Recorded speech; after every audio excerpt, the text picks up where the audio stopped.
বিজেপিৰ নিৰ্বাচনী কুচকাৱাজ আৰম্ভ ৰাজ্যিক কাৰ্যনিৰ্বাহকত প্ৰস্তুত হৈছে ৰোডমেপ ৰণকৌশল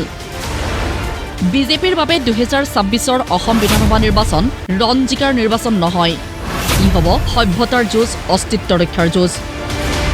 সভ্যতাৰ যুঁজ আজিৰে পৰাই আৰম্ভ হ'ল ঘোষণা মুখ্যমন্ত্ৰী তথা বিজেপি নেতৃত্বৰ ৰাজনৈতিক যিটো আমাৰ যাত্ৰা আৰু কেৱল আমি কথাটোক আন এটা দৃষ্টিকোণেৰে বিষয়টো আগবঢ়াব বিচাৰিছোঁ 2026ত কেৱল বিজেপি নেতৃত্বত এনডিএ চৰকাৰ কৰাই আমাৰ লক্ষ্য নহয় আমি সভ্যতাৰ যুঁজখনত আমি জিকিব লাগিব বিজেপিৰ ৰাজ্যিক কাৰ্যনিৰ্বাহকৰ আজি দ্বিতীয় দিনা BL সন্তোষ বৈজয়ন্ত পাণ্ডাসহ আধা ডজন ৰাষ্ট্ৰীয় নেতাৰ উপস্থিতিত সভ্যতাৰ যুঁজ কেনে হ'ব তাৰ আভাস দিলে মুখ্যমন্ত্ৰীয়ে কলে সভ্যতা থাকিলেহে আমাৰ অস্তিত্ব থাকিব এই বিকাশৰ আনন্দ অসমীয়াই অনুভৱ নকৰিব অৰ্থাৎ আমাৰ বাবে বিকাশ যিমান ইম্পৰ্টেণ্ট আমাৰ বাবে অস্তিত্ব সিমানে ইম্পৰ্টেণ্ট আমাৰ ৰাজনীতি ডেভেলপমেণ্টৰ লগত আমাৰ ৰাজনীতি হৈছে প্ৰিজাৰ্ভিং দ্য আইডেণ্টিটি আজি যদি আপোনালোকে আমাৰ ৰাজ্যখনলৈ চকু দিয়ে স্পষ্টভাৱে দুটা সভ্যতা আপোনালোকৰ সন্মুখত দেখা দিব এটা সভ্যতা 5000 বছৰৰ সভ্যতা সনাতন সভ্যতা সমষ্টি পুনৰ নিৰ্ধাৰণৰ পিছত প্ৰথমটো বিধানসভা নিৰ্বাচন মুখ্যমন্ত্ৰীৰ মতে সমষ্টি পুনৰ নিৰ্ধাৰণে সুৰক্ষিত মনোভাৱৰ বাতাবৰণ সৃষ্টি কৰিছে জনজীৱনত সমষ্টি পুনৰ গঠনৰ পিছত নিৰ্বাচন হ'ব আৰু স্বাভাৱিকতে সমষ্টি পুনৰ গঠনে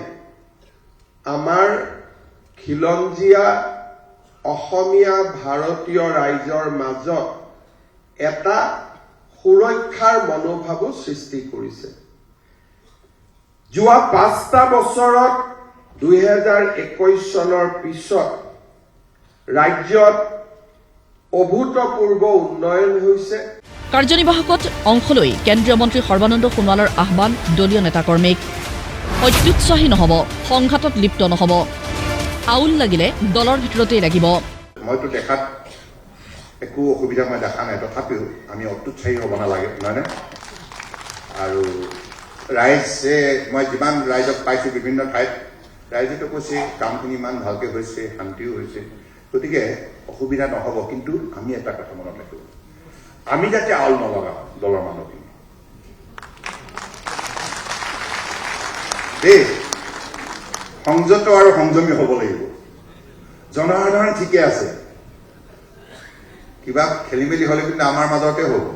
পিছে বিজেপিত এয়া কিহৰ সংঘাতৰ ইংগিত দিলে কেন্দ্ৰীয় মন্ত্ৰীজনে এইটো নতুন কথা কোৱা নাই সৰ্বানন্দ সোণোৱাল ডাঙৰীয়াই আমি প্ৰতিখন মিটিঙত কৈ আছোঁ যে অত্যাধিক আত্মবিশ্বাসী কোনো হ'ব নালাগে আত্মবিশ্বাস বুকুত বান্ধি ভাৰতীয় জনতা পাৰ্টীৰ এটা পৰিয়াল ইয়াত প্ৰাৰ্থিত্ব প্ৰত্যাশী ওলাই আৰু এইটো কিবা আজিৰ বিষয় এনেকুৱা নহয় বিজেপি চৰকাৰত আহোঁতে 16 চনতো এটা সমষ্টিত 3-4 গৰাকী প্ৰাৰ্থী আছিলে 21 চনতো 3-4 গৰাকী প্ৰাৰ্থী আছিলে এতিয়া 26 চনতো 3-4 গৰাকী প্ৰাৰ্থী আছে কৰবাত 2016 চনৰ পৰা এতিয়ালৈ বিজেপিৰ দিনত কি হ'ল তাৰ হিচাপ দি কংগ্ৰেছৰ বিৰুদ্ধে কি কৰিব লাগে কেন্দ্ৰীয় মন্ত্ৰীজনে ক'লে দলীয় নেতাকৰ্মীক কংগ্ৰেছে অসমক বা উত্তৰ পূৰ্বাঞ্চলক যিমান অন্যায় কৰিলে যোৱা 60 বছৰে এই কথাবিলাক উঠি অহা প্ৰজন্মক মনত পেলাই দিব লাগিব তেখেতসকলে অসম আন্দোলন দেখা নাই এতিয়া বৰ্তমান যিসকলে হায়াৰ ছেকেণ্ডেৰী পঢ়ি আছে ডিগ্ৰী পঢ়ি আছে তেখেতসকলে অসম আন্দোলন দেখা নাই অসম আন্দোলন নেদেখিলে অসমৰ 860 গৰাকী আমাৰ যুৱক যুৱতীক কেনেধৰণে ইক্ষণভাৱে কংগ্ৰেছ চৰকাৰে হত্যা কৰিছিল আৰু লক্ষ লক্ষজনক শাৰীৰিকভাৱে পংগু কৰি তুলিছিল আৰু কিমান মানুহক মানসিকভাৱে ভাৰাক্ৰান্ত সম্পূৰ্ণভাৱে শেষ কৰি দিছিল সেইখন কলংকিত কংগ্ৰেছে যি অধ্যায় আৰম্ভ কৰিছিল ইয়াৰ বিষয়ে কিন্তু আপোনালোকে ক'ব লাগিব কিমানে পঢ়িছে ইয়াত কওকচোন আপোনালোকে আইননীতি আইনখনৰ বিষয়ে কিমানে পঢ়া শুনা কৰিছে 90% নাজানে আমি বিদেশীৰ বিৰুদ্ধে যুঁজ দিছোঁ এই কাৰ্যনিৰ্বাহকতেই ৰাজ্যিক বিজেপিয়ে লৈছে 100 দিনৰ কৰ্মসূচী লগতে কোন আসনত কেনেকৈ যুঁজ দিব ব্যাখ্যা কৰিলে ৰাজ্যিক সভাপতি দিলীপ শইকীয়াই অহা 100 দিনৰ কৰ্মসূচী অহা 100 দিনত আমি কি কৰ্মসূচী ল'ম গোটেই কৰ্মসূচীখিনিৰো এটা ৰূপৰেখা প্ৰস্তুত হৈছে আমি না ধুবুৰীক এৰি দিম না মানকাছাৰক এৰি দিম না হয়তো আমাৰ বৰাক ভেলীৰ কোনো সমষ্টিক এৰি দিম আমি 126টা সমষ্টিত NDA নিৰ্বাচন খেলিব ব্যুৰো ৰিপৰ্ট প্ৰতিদিন টাইম